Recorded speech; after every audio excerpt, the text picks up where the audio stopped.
implementasi peran kepemimpinan dengan gaya kepemimpinan menuju kesuksesan organisasi. Baiklah, untuk waktu dan tempat kami persilahkan untuk Sidik. Ya, Assalamualaikum warahmatullahi wabarakatuh. Waalaikumsalam warahmatullahi wabarakatuh. Alhamdulillahirabbil alamin wa bihi nasta'in ala umuri dunya waddin wassalatu wassalamu ala asyrofil anbiya wal mursalin wa ala alihi washabihi ajmain, amma ba'du. Yang saya hormati Ketua Panitia, Moderator, terus Presiden Mahasiswa, Ketua SEMA, dan seluruh jajarannya. Yang kami banggakan jamaah Zumiyin dan Zumiyat diskusi pada siang hari ini. Mungkin lebih tepatnya saya sharing ya, karena saya juga masih harus banyak belajar. Jadi kalau sahabat-sahabat nanti punya pengetahuan lebih juga bisa sharing ke saya, atau ada kasus atau apapun juga bisa sharing. Intinya saya nggak jauh lebih tahu juga dari sahabat-sahabati ataupun pemateri sebelumnya. Gitu. Jadi feel free aja, bebas aja. Kalau di tengah sesi mungkin ada yang mau menyela juga saya persilahkan. Kalau ada pertanyaan yang kiranya penting juga dipersilahkan supaya forumnya juga, ya saya juga dapat belajar di forum ini. Mungkin langsung saja, saya ada PPT ya, saya share screen ya.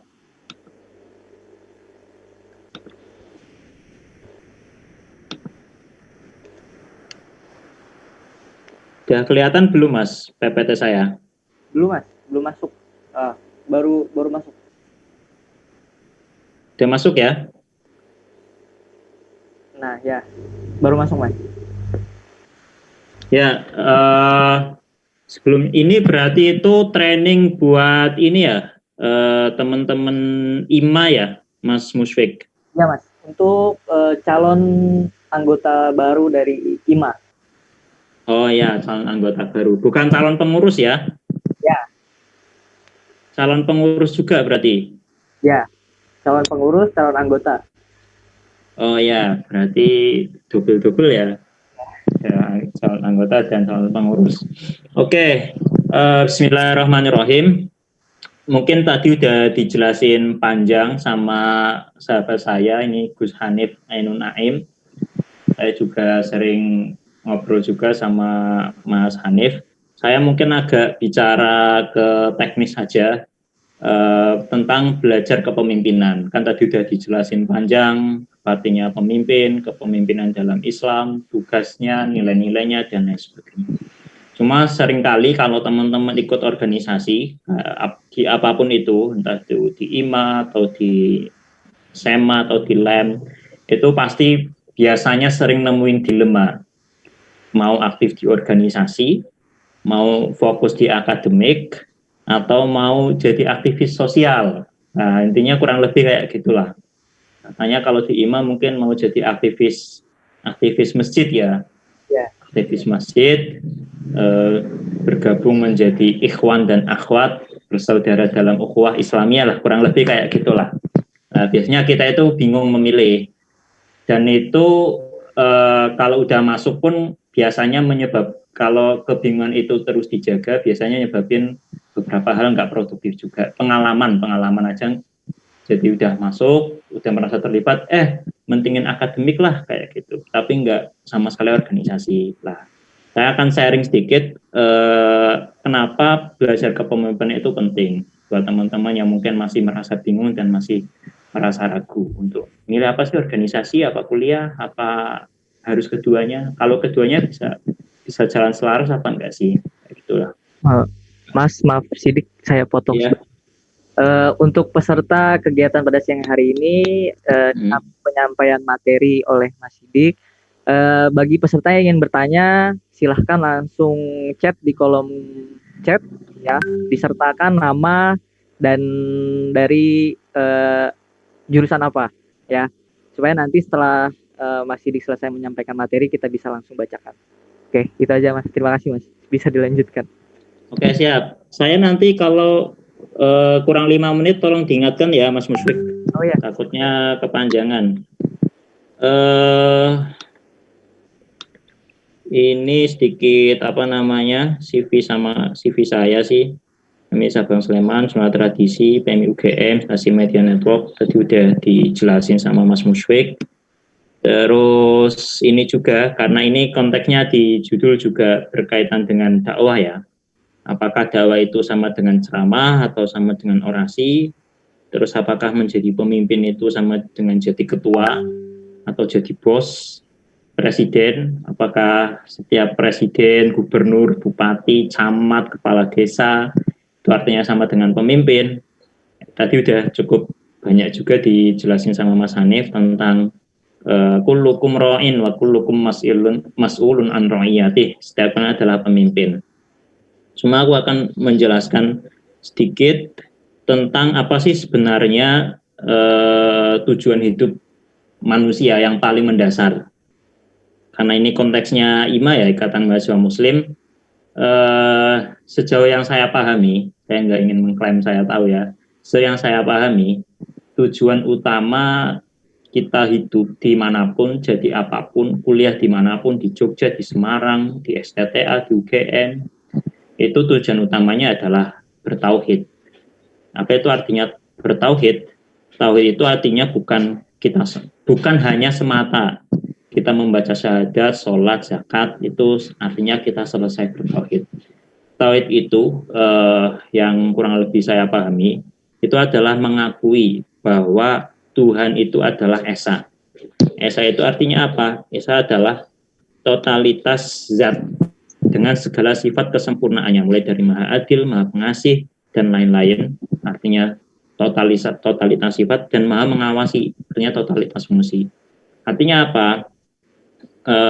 Tujuan hidup manusia adalah bertauhid. Artinya tauhid itu harus mewujud dalam kehidupan sehari-hari. Contohnya Allah itu punya 99 asma yang terkenal namanya Asmaul Husna. Ya kan? Nah, Asmaul Husna itu kan banyak banget nih. Nah, tujuan hidup manusia yang salah satunya adalah mewujudkan Asmaul Husna itu dalam kehidupan sehari-hari. Contoh misal, Allah itu punya sifat Ar-Rahman dan Ar-Rahim. Maha Pengasih dan Maha Penyayang. Ya artinya kurang lebih kita sebagai manusia, sebagai abdun, sebagai hamba, itu ya bagaimana kita mewujudkan sifat Maha Pengasih Allah dalam kehidupan kita sehari-hari. Contoh lagi yang saya sering kasih contoh, itu Allah itu punya sifat Al-Adil, artinya Maha Adil. Artinya apa? Artinya jangan sampai kita berbuat tidak adil kepada diri sendiri maupun kepada orang lain. Nah, kurang lebih kayak gitulah. Kalau kita masih melihat ketidakadilan, itu artinya Asmaul Husna, sifat-sifat Allah, totalitas sifat itu belum mewujud ke dalam kehidupan sehari-hari. Nah, ini panjang nanti diskusinya. Biasanya memang kalau diskusi kepemimpinan nggak cukup 1 jam 2 jam, memang serinya harus lumayan panjang juga karena bahasanya juga lumayan banyak. Tapi kurang lebih kayak gitu. Jadi itu tujuan manusia, tujuan utama ya. Walaupun nanti teman-teman mungkin punya tujuan lain, kuliah, lulus, kerja, jadi pilot, masuk ke perusahaan dan lain sebagainya. Itu tujuan-tujuan kecil, tapi tujuan utamanya adalah tetap menghamba kepada Allah Subhanahu wa taala.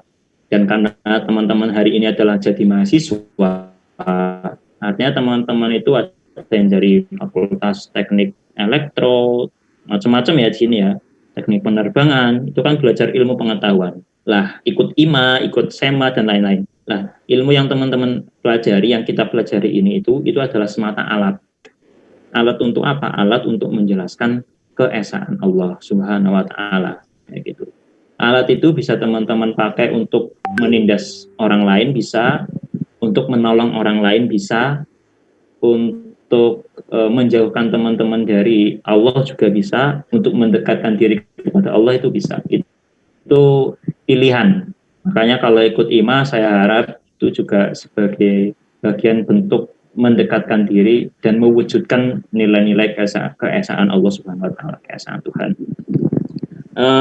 Kemudian saya sikap saja kalau tauhid itu kurang lebih dibaginya jadi tiga. Ada tiga relasi, hablum minallah, hablum minannas, dan hablum minal alam. Hablum minallah itu hubungan kita dengan Allah, takwa, ikhlas, sifat-sifatnya. Manusia itu hubungan kita dengan sesama manusia, ada keadilan, pembebasan, kemanusiaan, gimana sahabat-sahabati teman-teman ya, sahabat-sahabatilah biar akrab aja. Gimana sahabat-sahabati hari ini misal melihat bencana yang terjadi di mana-mana kayak gitu. Itu kan bagian dari hubungan kita antar sesama manusia. Apakah kita bisa diam aja? Kita bisa cuma beribadah di masjid itu bisa. Tapi apakah itu mewujudkan atau mengimplementasikan hablum minan nas? Saya rasa tidak. Ada juga hablum minal alam, hubungan kita dengan alam.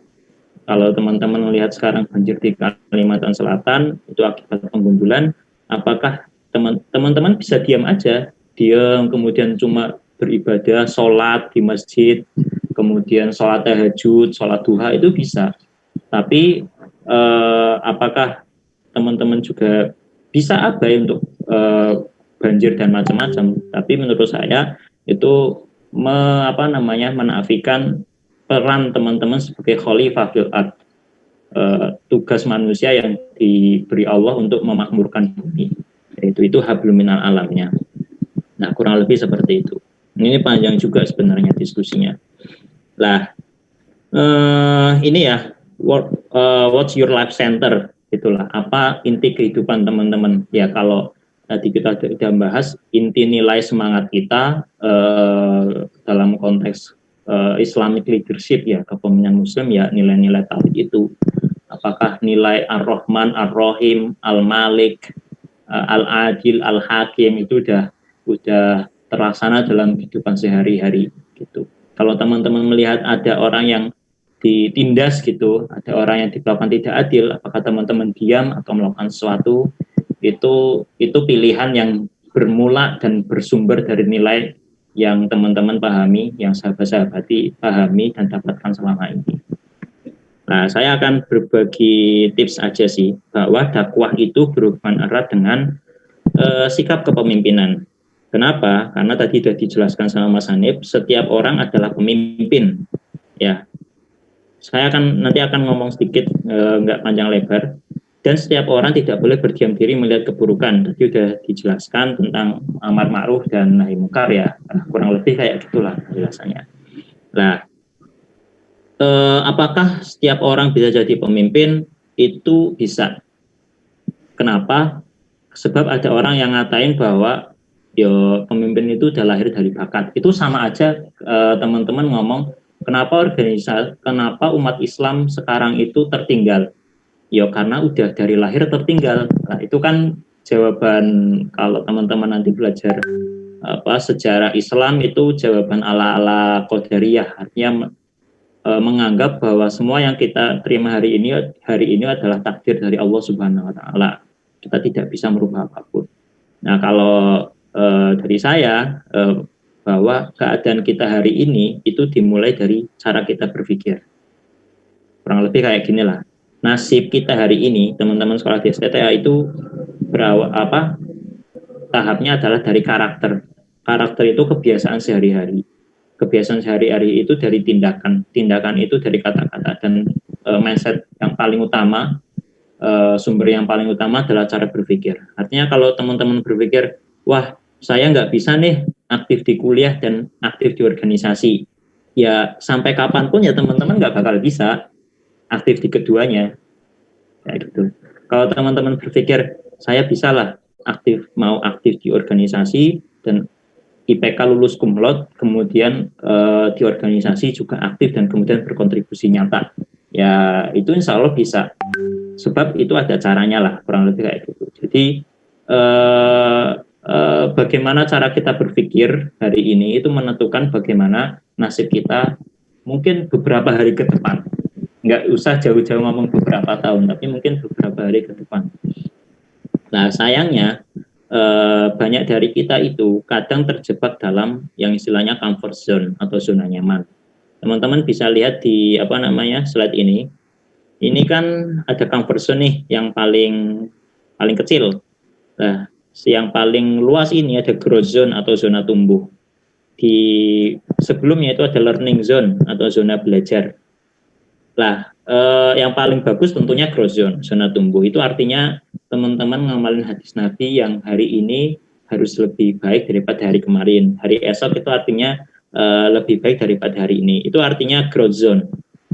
Dan mindsetnya adalah growth mindset, artinya mindset tumbuh.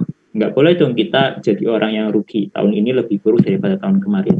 Nah, tapi sayangnya di antara comfort zone sama learning zone itu ada fear zone, ada zona ketakutan. Misalnya kita mau aktif organisasi, takut nih nggak sempurna, takut dibilang sama orang lain, takut membuat kesalahan dan lain-lain. Itu kan zona ketakutan. Ya teman-teman kembali lagi ke prinsip yang tadi, teman-teman bisa aja memilih untuk tetap berada di ketakutan, tapi ya jangan salahkan teman-teman bakal terjebak di comfort zone, di zona nyaman. Udahlah aku kayak gini aja lah selama 4 tahun. Itu bisa aja, itu pilihan hidup lah. Gitu. Ya tentunya kita ikhtiar, hasilnya tetap kita pasrahkan kepada Allah Subhanahu wa taala. Kurang lebih prinsip Islam Ahlussunnah wal Jamaah kan seperti itu. Ikhtiar tapi hasil tawakal. Jangan cuma tawakal doang atau jangan cuma ikhtiar doang. Jadi kayak gini ya. Sayangnya di antara learning zone dan comfort zone itu ada fear zone, ada zona ketakutan. Dan punya zona ketakutan itu manusiawi. Tetapi kalau kita nggak mampu melawan ketakutan, kita bisa terjebak di zona nyaman. Ya nganggap keadaan ini baik-baik saja, ya udah bisa aja kayak gitu. Itu pilihan.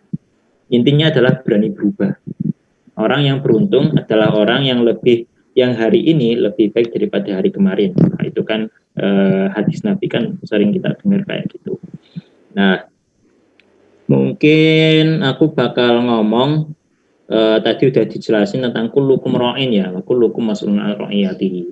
Kalau kita nyontoh Rasulullah itu pemimpin, sebaik-baiknya pemimpin itu Rasulullah Shallallahu Alaihi Wasallam.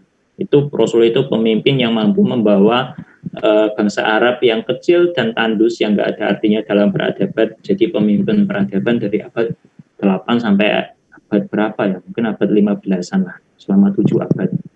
Itu artinya Rasul itu sudah berhasil jadi pemimpin publik. Tapi jangan dilupakan juga, aku ada di slide ini. Ini yang atas ini namanya kemenangan publik. Ini namanya kemenangan pribadi. Kalau kita sudah berhasil mencapai kemenangan publik, kita itu sukses menjadi pemimpin publik. Pemimpin publik itu memimpin orang lain lah, khalifah fil ard lah, kurang lebih kayak gitu. Lah, tetapi tidak ada kepemimpinan publik yang baik tanpa dilandasi atau tanpa berbasis kepemimpinan individu yang baik. Artinya apa? Artinya kayak gini. Kalau teman-teman misal jadi ketua IMA, itu kan udah mimpin puluhan orang ya, mungkin ya, pilihan orang. Itu artinya teman-teman udah jadi pemimpin publik. Dan tidak ada pemimpin publik yang baik kalau kepemimpinan individunya buruk. Misal dia masih IPK-nya hancur-hancuran, kemudian nggak bisa bagi waktu, nggak bisa manage waktu, dan lain sebagainya. Nah, kurang lebih kayak gitu. Nah, ini aku sampaikan ini biasanya aku sampaikan sama teman-teman di PMII. Ini biasanya kita di PMI itu memang agak sering upgrading kepemimpinan. Kurang lebih yang kita sampaikan itu tips-tips bagaimana caranya kita bisa menjadi pemimpin, minimalnya pemimpin individu, memimpin diri sendiri kan, kurang lebih kayak gitu. Nah, mindset yang kita tanamkan, perlu kita pahami itu bahwa perubahan itu dimulai dari diri kita sendiri, bukan dari orang lain. Kayak gitu.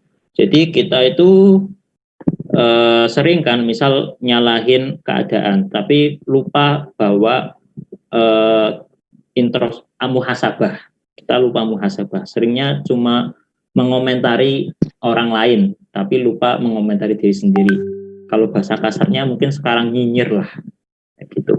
Padahal musuh terbesar adalah jihad melawan diri sendiri, kayak gitu. Jadi beda antara orang yang proaktif sama orang yang reaktif lah. Antara orang yang mau belajar dan kemudian mau ke tahap learning zone atau orang yang pengennya berada di comfort zone kayak gitu. Lah teman-teman ini ada perbedaannya perspektif kepemimpinan. Kalau teman-teman belajar berusaha untuk menjadi pemimpin ya, tapi bukan dalam arti pemimpin politik ya atau punya jabatan ya. Jadi kan sempat yang harus kita samain bahwa pemimpin itu bukan berkaitan dengan jabatan. Kalaupun teman-teman sudah nanti diamanai untuk jadi pemimpin, itu pun bukan karena bukan arti kepemimpinan yang sebenarnya. Arti pemimpinan sebenarnya ya kepemimpinan publik landasannya adalah kepemimpinan individu. Jadi yang paling pertama adalah teman-teman memimpin diri sendiri. Nah, ada dua hal yang kurang lebih circle kehidupan kita itu kayak gini sih. Kita itu bisa jadi milik orang yang proaktif maupun jadi orang yang reaktif. Kalau orang yang proaktif ini ada dua circle ya, kurang lebih kehidupan kita itu kayak gini. Yang pertama itu circle of influence, yang kedua circle of concern. Circle of influence itu apa? Lingkungan yang bisa kita pengaruhi. Kalau circle of concern, lingkungan yang kita itu hanya bisa apa ya? Jadi perhatian, lingkungan perhatian. Kita nggak bisa mengubahnya. Nah, kalau orang yang proaktif, dia melihat suatu kesalahan, ya yang pertama dia rubah adalah dirinya sendiri, kemudian lingkungan yang bisa ia pengaruhi. Itu. Kalau circle orang yang reaktif, itu yang selalu disalahkan adalah keadaannya. Contoh nih teman-teman, misal di IMA nih, melihat Indonesia ini buruk gitulah. Yang disalahkan ya pemerintahannya, kemudian masyarakatnya dan lain sebagainya. Padahal ya kita bisa kayak gitu, tapi kemudian apa?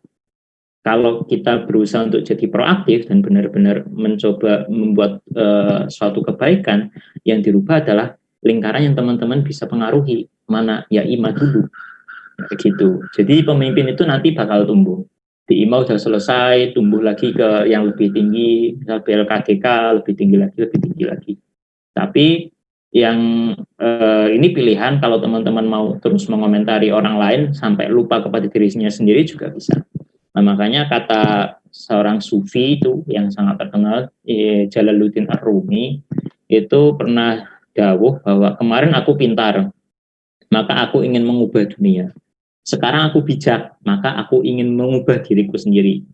Kayak gitu. Jadi kalau mau jadi, tidak ada perubahan besar apapun tanpa perubahan kecil. Kalau teman-teman ingin merubah IMA, ingin merubah SCTA, ingin merubah Jogja, ingin merubah Indonesia katakannya, ingin mengubah umat Islam, ya yang paling harus awal teman-teman lakukan adalah mengubah diri sendiri. Itu soalnya yang paling susah, jihad melawan diri sendiri. Ini saya berapa menit lagi Mas Musyrik? 4 menit lagi. Masih. 4 menit lagi ya. Oke, saya bakal cepat aja.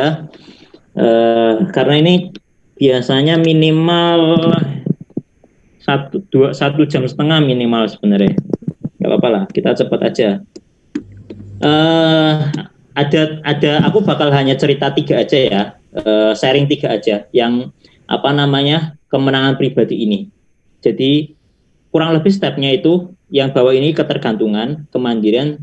Ketergantungan itu misal nih teman-teman nggak mau melakukan sesuatu sebelum diperintah sama orang lain, nggak mau melaksanakan inisiatif sendiri tanpa dikoordinir sama orang lain. Itu artinya teman-teman di posisi ketergantungan.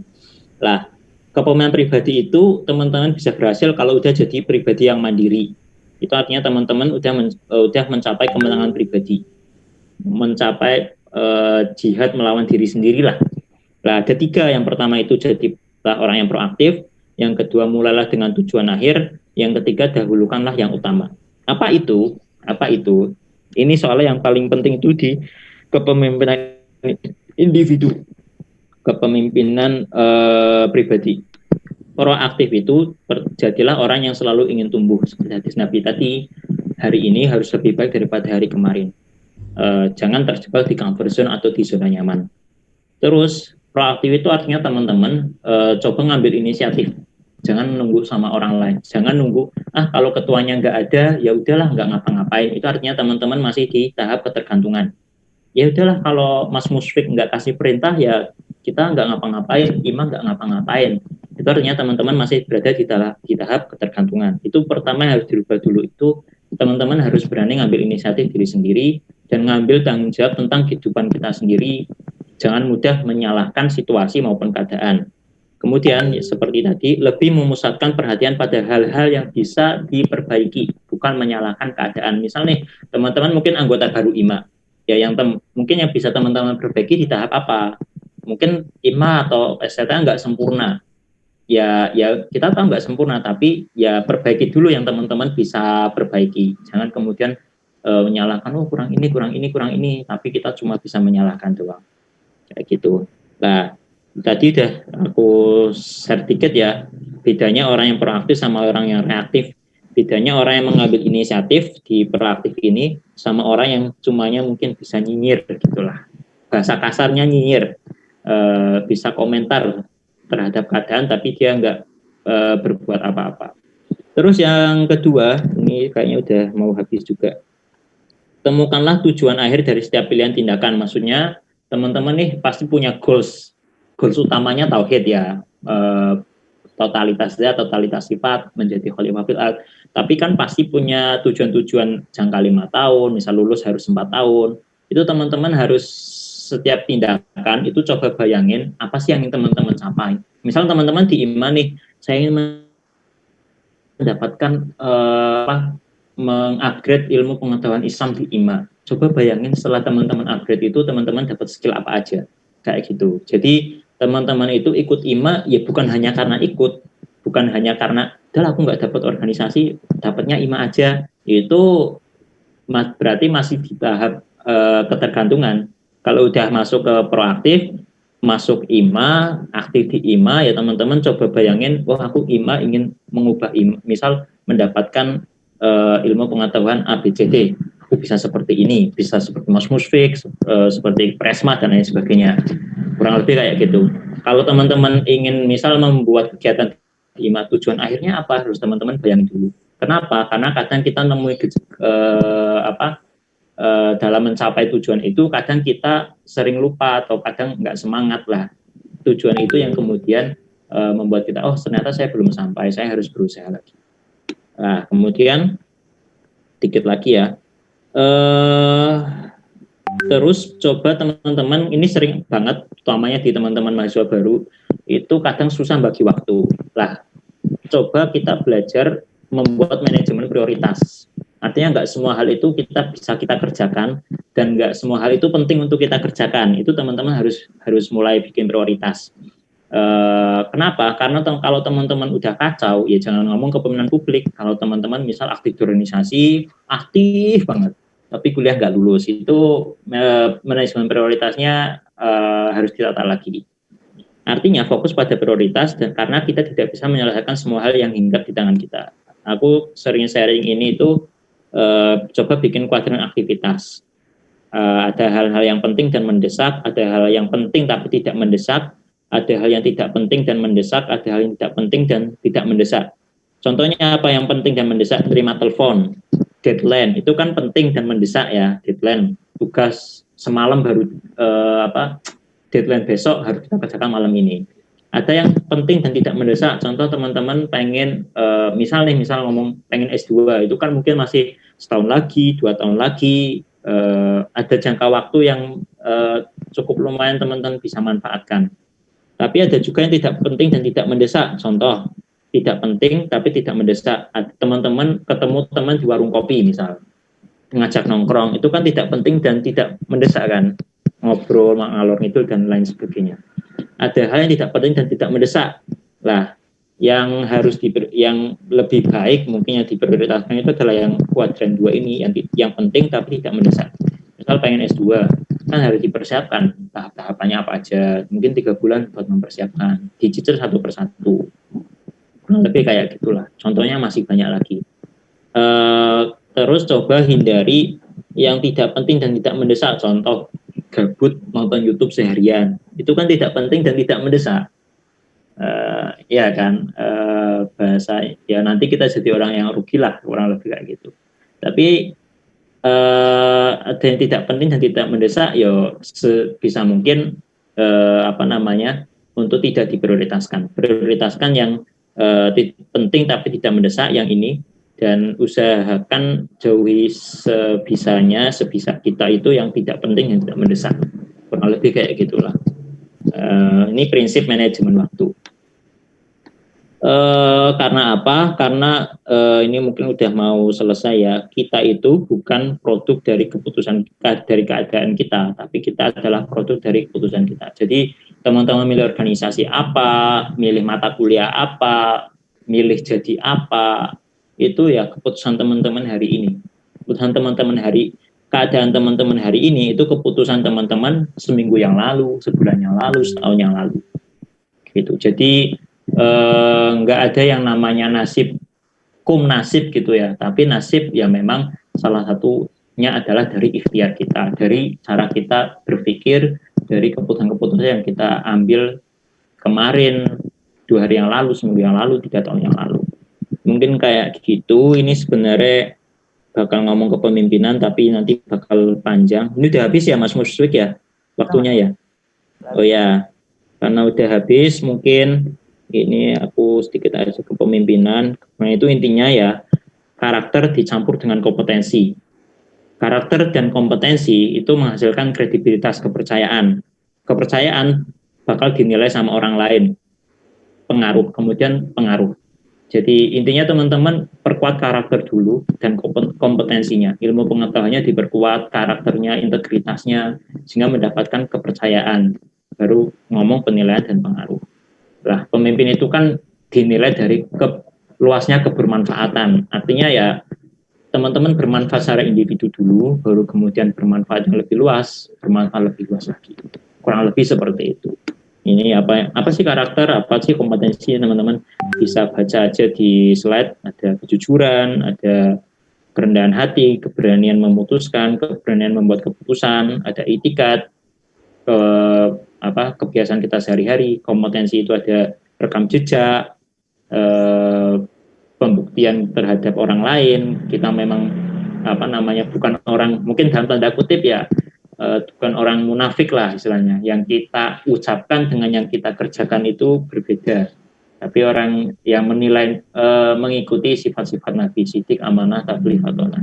Juga terkait dengan kapabilitas, ada bakat, skill, pengetahuan, attitude, gaya kita berkoordinasi, gaya kita ngobrol, gaya kita berkomunitas, berjejaring, dan lain sebagainya. Mungkin itu sedikit dari saya. Wallahu a'lam bishawab. Mungkin nanti lanjut sharing. Jadi teman-teman monggo mawon, kalau ada yang kurang sepakat atau apa, feel free aja, nggak usah, saya juga nggak lebih tahu dari teman-teman semua. Mungkin seperti itu Mas Musfik. Saya tutup dulu, banyak sekali kesalahan. Wallahul muwaffiq ila aqwamit thoriq. Wassalamualaikum warahmatullahi wabarakatuh.